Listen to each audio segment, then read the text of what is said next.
ഒന്ന് ആലോചിച്ച് നോക്കിയേ, നിങ്ങൾ കൂട്ടുകാരെല്ലാവരും കൂടി ഒരു ചായക്കടയിൽ ഇരിക്കുകയാണ്.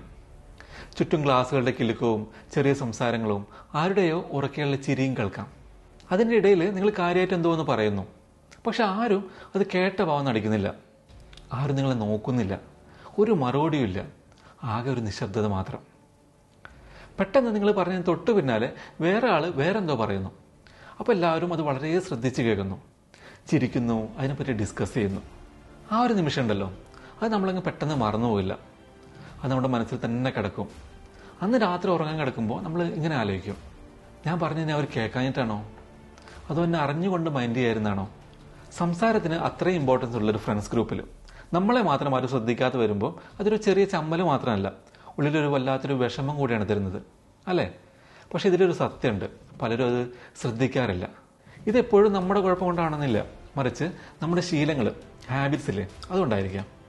ഏറ്റവും പേടിപ്പിക്കുന്ന കാര്യം എന്താണെന്നോ, നമ്മൾ പോലും അറിയാതെ നമ്മുടെ ചില പെരുമാറ്റങ്ങൾ കാരണം ആളുകൾ നമ്മളിൽ നിന്ന് അകന്നു പോകുന്നുണ്ടാവും.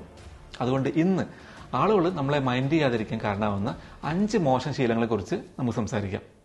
മാത്രമല്ല അതെങ്ങനെ മാറ്റിയെടുക്കാമെന്ന് നോക്കാം. ഈ വീഡിയോയുടെ അവസാനം ഇനി ഇങ്ങനെ ഒരു ഗ്രൂപ്പിൽ ഒറ്റപ്പെടുന്ന അവസ്ഥ എങ്ങനെ ഇല്ലാതാക്കാം എന്ന് നിങ്ങൾക്ക് മനസ്സിലാകും. വീഡിയോ അവസാനം വരെ കാണുക. ഒന്നാമത്തെ കാര്യമാണ്, നിങ്ങൾ കേൾക്കുന്നത് മറുപടി പറയാൻ വേണ്ടിയാണ്, മനസ്സിലാക്കാൻ വേണ്ടിയല്ല.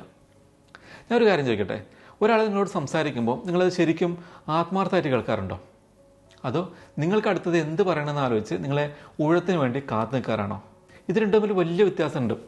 നല്ല കോൺഫിഡൻസോടെ സംസാരിക്കുന്നത് മാത്രമാണ് കമ്മ്യൂണിക്കേഷൻ എന്ന് പലരും വിചാരിക്കും. പക്ഷെ അതല്ല. മറ്റേ ആൾക്ക് നമ്മൾ പറയുന്നത് കേൾക്കാൻ ഒരാളുണ്ട് എന്നൊരു തോന്നലുണ്ടാക്കുമ്പോഴാണ് ശരിക്കുള്ള ആ ഒരു കണക്ഷൻ വരുന്നത്. എല്ലാ സംസാരവും നിങ്ങളുടെ കാര്യങ്ങളിലേക്ക് മാത്രം മാറുകയാണെങ്കിൽ, അതായത് ഇപ്പോൾ നിങ്ങളുടെ കഥകൾ, നിങ്ങളുടെ അഭിപ്രായങ്ങൾ, നിങ്ങളുടെ എക്സ്പീരിയൻസ്, നിങ്ങളുടെ തള്ളുകൾ, ആളുകൾ സാവധാനം നിങ്ങളോട് സംസാരിക്കുന്നത് നിർത്തും. പെട്ടെന്നാവില്ല, പക്ഷെ പതുക്കെ പതുക്കെ അവർ നിങ്ങളിൽ നിന്ന് അകന്നു പോകും. അവർക്ക് തോന്നും, ഞാൻ പറയുന്ന ആരും കേൾക്കുന്നില്ലെങ്കിൽ പിന്നെ എന്തിനാണ് ഞാൻ അങ്ങനെ സംസാരിക്കുന്നത് എന്ന്. നിങ്ങൾ ഒരുപാട് സംസാരിക്കുന്നത് കൊണ്ടല്ല ആളുകൾ നിങ്ങളെ മൈൻഡ് ചെയ്യാത്തത്, മറിച്ച് നിങ്ങളുടെ കൂടെ ഇരിക്കുമ്പോൾ അവർക്ക് അവരുടെ വില നഷ്ടപ്പെടുന്ന പോലെ തോന്നുന്നതുകൊണ്ടാണ്. ഇതെങ്ങനെ മാറ്റാൻ നോക്കാം. അടുത്ത തവണ ഒരാൾ സംസാരിക്കുമ്പോൾ ഇടയ്ക്ക് കയറി സ്കോർ ചെയ്യാൻ നോക്കാതെ ഒന്ന് അടങ്ങിയിരിക്കുക. അവർ പറഞ്ഞു കഴിയുമ്പോൾ അതിനെക്കുറിച്ച് ഒരു ചോദ്യം ചോദിക്കുക അവരോട്. അവർക്കും നമ്മളെപ്പോലെ തന്നെ ഇമ്പോർട്ടൻസ് ഉണ്ടെന്ന് തോന്നിപ്പിക്കുക. അവർക്കൊരു വാല്യൂ കൊടുക്കുക. അപ്പോൾ കാണാം ആ സീന് മാറുന്നത്, എനർജി ഷിഫ്റ്റ് ആവുന്നത്. രണ്ടാമത്തെ ശീലമാണ്, എപ്പോഴും നിങ്ങളൊരു കുറ്റം കണ്ടുപിടുത്തക്കാരനാവുന്നത്. നിങ്ങൾ ചിലപ്പോൾ മറ്റുള്ളവരെ ഒരുപാട് സ്നേഹിക്കുന്ന ആളായിരിക്കും. അവർ നന്നാവണം, അവർക്ക് നല്ലത് വരണം എന്നൊക്കെ ആയിരിക്കും നിങ്ങളുടെ ഉള്ളിലുണ്ടാവുക. അതുകൊണ്ട് തന്നെ അവരെന്ത് ചെയ്താലും അതിലൊരു തെറ്റ് കണ്ടുപിടിച്ച് നിങ്ങൾ തിരുത്തി കൊടുക്കും. ഒരിക്കലല്ല, 2 തവണ, എപ്പോഴും ഇതന്നെ പരിപാടി. പക്ഷെ ഒരു സത്യം പറയട്ടെ, എപ്പോഴും നമ്മൾ ചെയ്യുന്നതിലെ കുറ്റവും കുറവും മാത്രം പറഞ്ഞുകൊണ്ടിരിക്കുന്ന ഒരാളുടെ കൂടെ ഇരിക്കാൻ ആർക്കെങ്കിലും താല്പര്യം ഉണ്ടാവോ? ഒരിക്കലും ഉണ്ടാവില്ല. ഇത് നിങ്ങൾ പറയുന്നത് 100% ശരിയാണെങ്കിലും അവരുടെ നല്ലതിന് വേണ്ടിയാണെങ്കിലും ആളുകൾക്കത് ഇഷ്ടപ്പെടില്ല. കാരണം എപ്പോഴും ഇങ്ങനെ കുറ്റങ്ങൾ കേൾക്കുന്നത് അവർക്കൊരു സപ്പോർട്ടായിട്ടല്ല തോന്നുക, മറിച്ച് അതൊരു പ്രഷറായിട്ടാണ് തോന്നുക. ആരെങ്കിലും പ്രഷറുള്ള സ്ഥലത്തേക്ക് ഓടി വരുമോ? ഇല്ലല്ലോ. എല്ലാവരും അവിടെ നിന്ന് തടി തപ്പാനേ നോക്കൂ. നിങ്ങളുടെ വാക്കുകൾ കേൾക്കുമ്പോൾ മറ്റേ ആൾക്കൊരു സമാധാനം തോന്നില്ലെങ്കിൽ അവർ പതിയെ നിങ്ങളുടെ കാര്യങ്ങൾ ഷെയർ ചെയ്യുന്നത് നിർത്തും. പകരം എന്താ ചെയ്യുക? അടുത്ത തവണ ഒരാളുടെ തെറ്റിത്തിരുത്തുന്നതിന് മുമ്പ് അവർ ചെയ്ത നല്ലൊരു കാര്യം എടുത്തു പറയുക, അല്ലെങ്കിൽ ചെയ്ത കാര്യത്തിലൊരു പോസിറ്റീവ് അവരോട് പറയുക. ഇപ്പം ഇങ്ങനെ പറയാം, ഇത് കൊള്ളാട്ടോ, അടിപൊളിയായിട്ടുണ്ട്, പക്ഷേ ഇതുകൂടെ ഒന്ന് നോക്കിയാലോ, അല്ലെങ്കിൽ ഇങ്ങനെ കൂടെ ചെയ്തിട്ടുണ്ടെങ്കിൽ ഒന്നുകൂടി നന്നായനെ അല്ലേ എന്ന് പറയാം അവരോട്. ഈ ഒരു ബാലൻസ് ഉണ്ടല്ലോ, അത് നിങ്ങളുടെ ബന്ധങ്ങൾ തന്നെ മാറ്റിമറിക്കും. മൂന്നാമത്തെ ശീലമാണ്, എപ്പോഴും ആകെ ഒരു ഹെവി അല്ലെങ്കിൽ ഒരു ഭാരം പിടിച്ച് മൂടി നടക്കുന്നത്. സത്യസന്ധമായിട്ട് ഒന്ന് ആലോചിച്ച് നോക്കിയേ, നിങ്ങളുടെ സംസാരത്തിൽ പകുതിയിലധികം വെറും പരാതികളാണോ?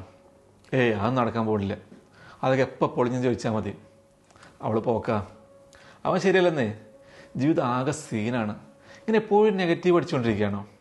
നോക്കൂ, സങ്കടം പറയുന്നില്ലോ, ഉള്ളിലെ വിഷമം തുറന്നു പറയുന്നില്ലോ, ഒരു തെറ്റുമില്ല. പക്ഷേ നിങ്ങളോട് സംസാരിച്ച് കഴിയുമ്പോൾ എപ്പോഴും ഒരു ഭാരം തലയിൽ കയറ്റി വെച്ച ഫീലിംഗ് ആണെങ്കിൽ ആളുകൾ പതിയെ നിങ്ങളെ അവോയ്ഡ് ചെയ്യാൻ തുടങ്ങും. അത് അവർക്ക് നിങ്ങളോട് സ്നേഹമില്ലാഞ്ഞിട്ടല്ല, പകരം അവരുടെ സമാധാനം കളയാൻ വയ്യാഞ്ഞിട്ടാണ്.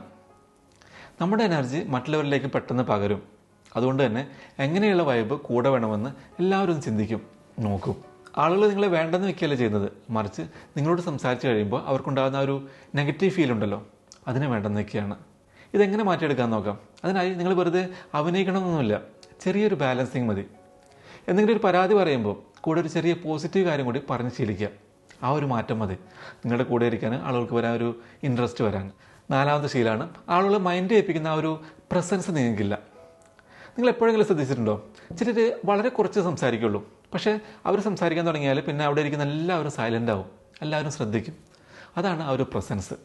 എന്നാൽ നമ്മൾ സംസാരിക്കുമ്പോൾ മറ്റുള്ളവരുടെ കണ്ണിൽ നോക്കാതെ ഇരിക്കുകയോ ആകെ പേടിച്ച് പതുക്കെ സംസാരിക്കുകയോ അല്ലെങ്കിൽ ഓരോ വാക്കിനിടയിൽ വല്ലാതെ പതറി നിൽക്കുകയോ ചെയ്താൽ ആളുകൾ നമ്മളെ അറിയാതെ തന്നെ നമ്മളെ അവഗണിക്കും. അത് നമ്മൾ മോശമായതുകൊണ്ടല്ല, പകരം നമ്മുടെ ഒരു ബോഡി ലാംഗ്വേജിൽ ഇത് ഇമ്പോർട്ടൻറ്റ് കാര്യമാണെന്നൊരു സിഗ്നൽ അവർക്ക് കിട്ടാത്തത് കൊണ്ടാണ്. ആളുകൾ നിങ്ങളുടെ വാക്കുകൾ കേൾക്കുന്നതിന് മുന്നേ തന്നെ നിങ്ങളുടെ ഒരു വൈബാണ് ഫീൽ ചെയ്യുന്നത്. ഇതെങ്ങനെ മാറ്റുമെന്ന് നോക്കാം. ചെറിയ ചില മാറ്റങ്ങൾ മതി വലിയ ഇമ്പാക്റ്റ് ഉണ്ടാക്കാൻ. നിവർന്ന് നിൽക്കുകയോ അല്ലെങ്കിൽ ഇരിക്കുകയോ ചെയ്യുക. സംസാരിക്കുമ്പോൾ മറ്റുള്ളവരുടെ കണ്ണുകൾ നോക്കി സംസാരിക്കുക. വെപ്രാളം കാണിക്കാതെ കുറച്ചുകൂടി വ്യക്തമായി പതിയെ പറഞ്ഞ് ശീലിക്കുക. കോൺഫിഡൻസ് എന്ന് പറഞ്ഞാൽ ഒച്ചയിടുക എന്നല്ല അർത്ഥം. നമ്മൾ പറയുന്ന കാര്യത്തിൽ നമുക്കൊരു ഉറപ്പുണ്ടായിരിക്കുക എന്നാണ്. അഞ്ചാമത്തെ ശീലമാണ് ഓവറായി ചിന്തിച്ച് അവസരം കളയുന്നത്. ഇത് നമ്മൾ പലർക്കുള്ളൊരു ഒരു മെയിൻ അസുഖമാണ്.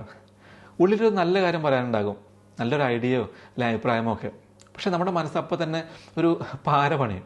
ഇത് പറഞ്ഞാൽ മണ്ടത്തരാകുമോ, ബാക്കിയുള്ളവർ എന്നെ കളിയാക്കുമോ, പറയുമ്പോൾ തെറ്റിപ്പോവോ, അങ്ങനെ ആലോചിച്ച് നമ്മളിങ്ങനെ പേടിച്ചിരിക്കും. അവസാനം നമ്മളൊന്ന് പറയാൻ സെറ്റായി വരുമ്പോഴേക്കും ആ സബ്ജക്റ്റ് തന്നെ മാറിയിട്ടുണ്ടാകും. അപ്പോൾ പുറമേ നോക്കുന്നവർക്ക് എന്ത് തോന്നും, നമുക്കൊന്നും പറയാനില്ല എന്ന്. ഈ ഓവർ തിങ്കിങ് നിങ്ങളെ സഹായിക്കുകയല്ല ചെയ്യുന്നത്, മറിച്ച് ആ ഗ്രൂപ്പിൽ നിന്ന് തന്നെ നിങ്ങളുടെ വാല്യൂ ഇല്ലാതാക്കുകയാണ് ചെയ്യുന്നത്. ഇതെങ്ങനെ മാറ്റിയെടുക്കുമെന്ന് ചോദിച്ചാൽ, പെർഫെക്റ്റായിട്ട് സംസാരിക്കണമെന്ന് വാശി പിടിക്കാതിരിക്കുക. ഉള്ളിലുള്ളത് അതുപോലെ അങ്ങ് പറഞ്ഞാൽ മതി.